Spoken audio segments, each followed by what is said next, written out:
I want to get into the latest in terms of the ongoing tensions between the US and China, because as you have Trump throwing around trade deals, right, announcing he's targeting the EU and a number of other countries and making it look like the US came out on top. Well, that's not exactly what's happening between the US and China. You have some games being played by the Trump administration, but you also have the fact that they continue on with this extending of the current tariff truce.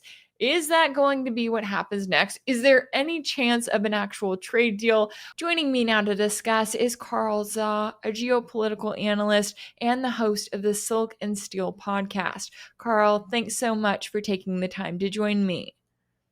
Thank you, Rachel, anytime. I'm glad I get to talk to you today. I know that there's a lot going on in the world, but I want to start off with these latest talks between the US and China. So they have 2 days of talks in Stockholm this week, but Beijing says that they agreed to basically extend their tariff truce. And then you have US Treasury Secretary Scott Bessent coming over and saying, our Chinese counterparts have jumped the gun a little. He claims that Washington's delegation still needs to give all of the details to Trump, and then Trump will decide what to do. So, how do you view the current situation that we're in? Is it likely that an agreement has already been made, but that Trump wants to look like some kind of savior coming out and announcing what they already said that they would do a few days prior? Of course, Trump wants to claim all the credit. He wants to be the guy who tweeted out, "Oh, we just win big again, and China has come to the table."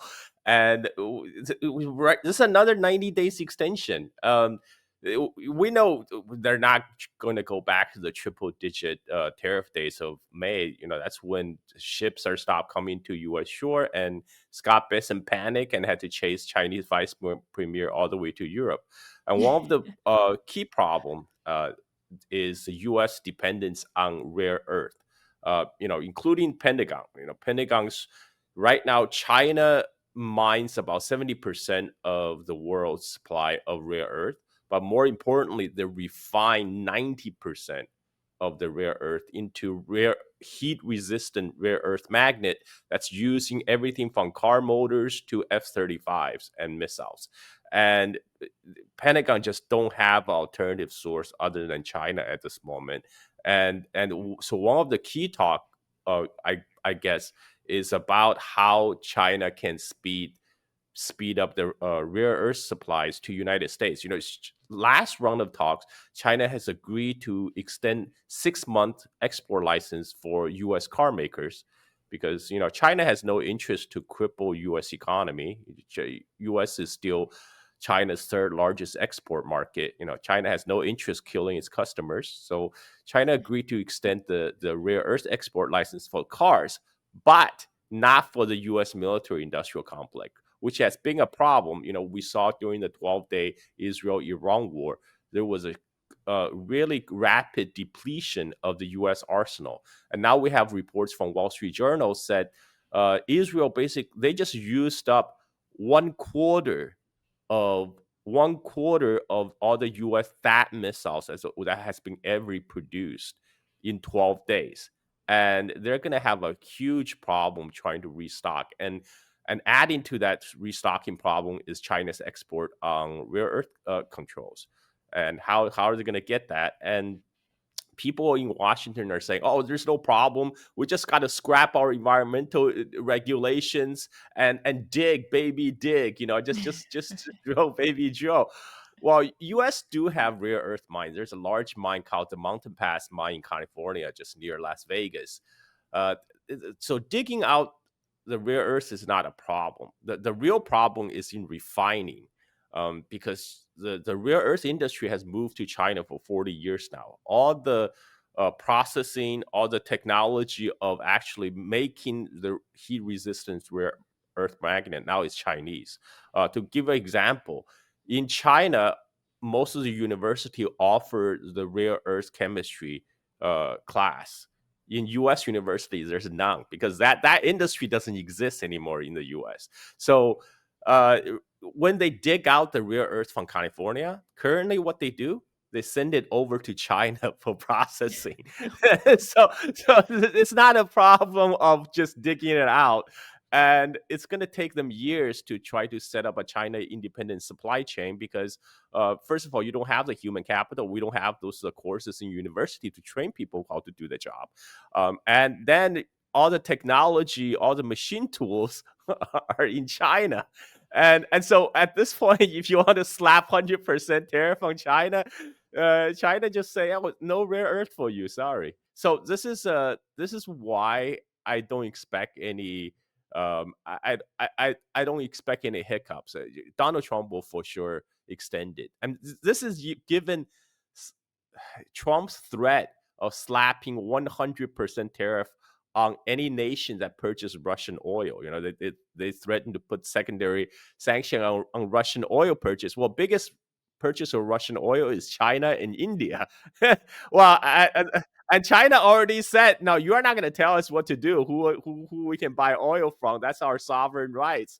And, you know, it's your rights to slap 100% tariff on us. We're just going to slap 100% tariff right back at you. Then we'll be back to the situation in May. So that's not going to happen. This is an empty threat.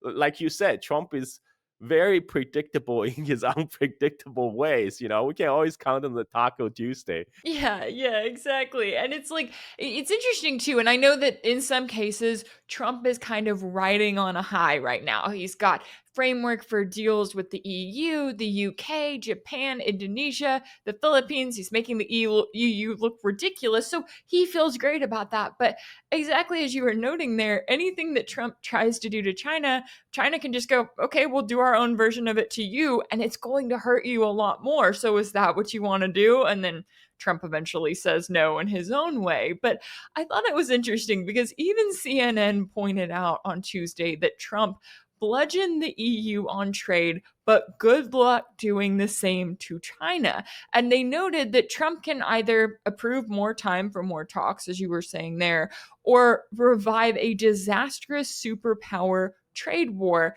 It's hardly a choice at all. Now, their reasoning here is that they claim that Xi Jinping is some kind of authoritarian leader and he can hurt his people more than Trump can hurt the American people. I don't agree with that logic there, or maybe lack thereof. But it is interesting that we're seeing kind of this back and forth, and it makes me wonder, are we likely to get an actual trade deal between the US and China where we kind of stop this madness and agree to move forward? Or are we more likely to just see this back and forth where we keep extending it and having more talks essentially until Trump is out of office or until something else happens? How do you see kind of that back and forth? Right now, I think the latter scenario is more likely. Just like the TikTok extension, Trump will just keep on extending it, because it's nobody. It's he knows he will be very unpopular if he actually goes through. And at the same time, I don't think they're gonna get what they want from China. You know, what Trump want is, you know, actually, I don't even know what Trump wants. You know, Trump claims he said he want to reduce the trade deficit with China, but U.S. is not selling China anything China wants to buy from U.S. You know, especially in the advanced semiconductors, U.S. still maintain the ban. It's only and they only so right before the trade deal, you know, there's a temporary trade truce. They's U.S. slapped additional ban on NVIDIA AI export to China, only to scale it back after the meeting in Geneva. So everything is now just like a negotiation tactic. You know, this is Trump's negotiation tactic. He raised the demand sky high, just like he outlined in his Art of Deal book, right? He will raise to unreasonable demands and expect others to now finally to meet him in the middle. But everybody knows that's his way of negotiation now. Like that's not going to work. And so I don't know if we're going to have a like a grand deal to settle this. You know, most likely we'll just muddle through like we always do. Yeah, I don't expect any kind of deal, especially with some of the other things that the US government, right, the US establishment is kind of planning behind the scenes in their bloodlust for eventual war with China. It's also interesting to me too because I was reading this report earlier from Time magazine. I believe their title was something along the lines of China can take back Taiwan without firing a single shot. And in it they basically say that look, all China has to do is sit back and be normal, right? And convince the people, in this case, this also applies to Southeast Asia. Hey, if you want to work with the US, you go right ahead and do that, but you cannot count on Trump. And exactly as you were noting there, when Trump's coming in with the big stick and he's threatening tariffs left and right, well, these countries, some to a certain extent, might say, okay, I want to work with you. But if he's not actually giving any kind of reward in return, if the reward is you don't get hit by these tariffs, that doesn't really help you out in the long run. So, is that, do you see the game that China is almost kind of playing here is like, hey, we just continue with our normal route with making these various deals with investing in infrastructure, and eventually these countries are going to figure out that